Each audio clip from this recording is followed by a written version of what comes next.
C'est une institution vieille de 60 ans, mais jusque-là, très peu connue des populations. Qu'est-ce que c'est le Conseil de l'Entente? Aucune idée. Je le connais depuis l'école.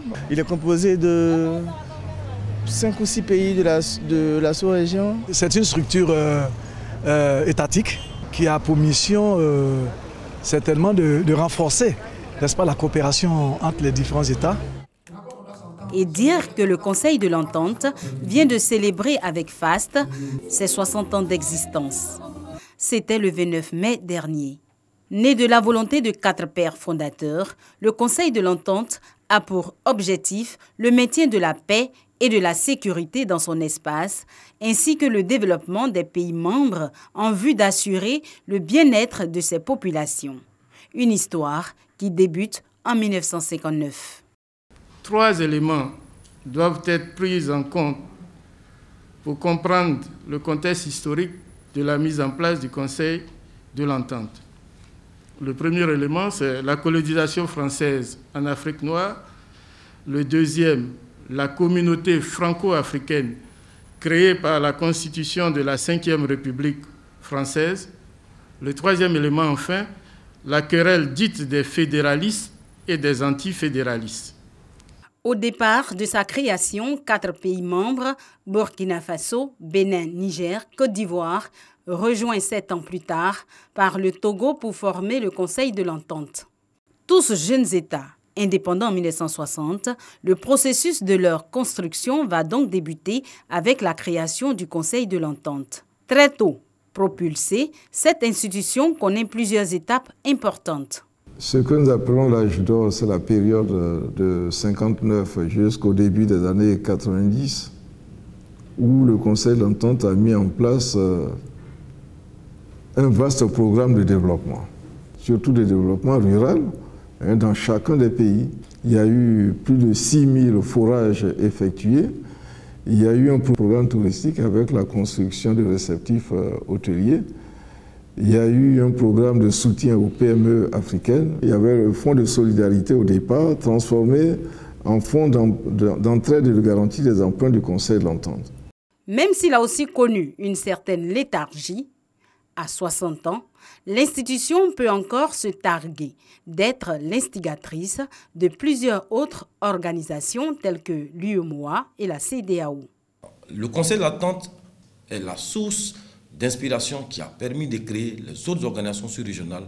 Le Conseil de l'Entente aujourd'hui a créé un cadre de concertation avec les autres organisations sous-régionales telles que la CEDEAO. Ce cadre de concertation a pour but de faire en sorte que le Conseil de l'Entente et la CEDEAO puissent travailler de façon complémentaire.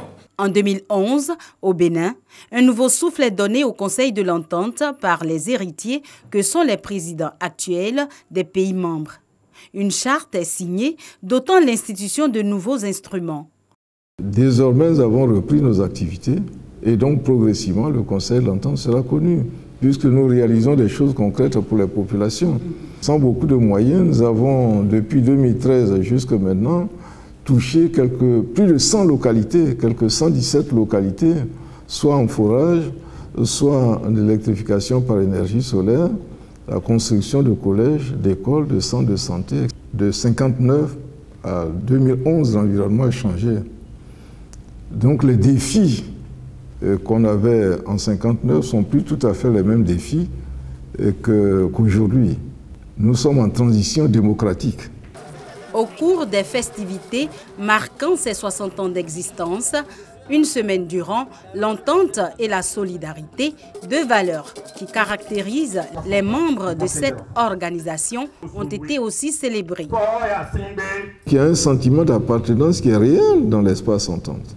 Parce qu'il n'y a pas eu de guerre entre les États. Et ça, c'est l'œuvre du Conseil de l'Entente qui a fait en sorte qu'il y ait la paix dans son espace. Le rêve des pères fondateurs est devenu réalité. Les chefs d'État actuels veulent renforcer cela. Pour matérialiser les valeurs d'entente et de solidarité, le Conseil de l'Entente envisage de construire une tour dédiée à la paix. Une œuvre qui va, selon son premier responsable, transformer puissamment la visibilité du Conseil de l'Entente. La volonté de redynamiser le Conseil de l'Entente passe également par la mise en place d'une de ses représentations en Europe. Depuis la nomination du secrétaire exécutif en 2012, son Excellence Patrice Kwame, et on avait vu la nécessité d'avoir une représentation en Europe, et étant donné que le Conseil de l'Entente a besoin de partenaires, notamment au niveau des accords de coopération et également aussi des financements à avoir pour le Conseil de l'Entente dans le cadre de sa coopération au développement. À la clôture des festivités du 60e anniversaire de l'instrument, ils ont été nombreux, ces hommes et ces femmes, à montrer leur attachement à cette institution. Les 60 ans du Conseil de l'Entente, c'est une bonne chose. Ça permet de croire à nos organisations régionales. Nous pensons que la jeunesse du Conseil de l'Entente doit être mise en avant-garde dans la lutte contre le terrorisme, dans la lutte aussi contre la question de l'emploi du Conseil de l'Entente et de la lutte aussi pour la sécurité de l'espace entente. Notre rôle à nous, c'est de faire en sorte que dans l'espace entente, cette vision triomphe et serve aux intérêts des populations. Malgré le poids de l'âge qu'elle affiche, la doyenne des institutions sous-régionales ouest-africaines présente une santé de fer et veut demeurer une institution forte pour le bien-être des populations.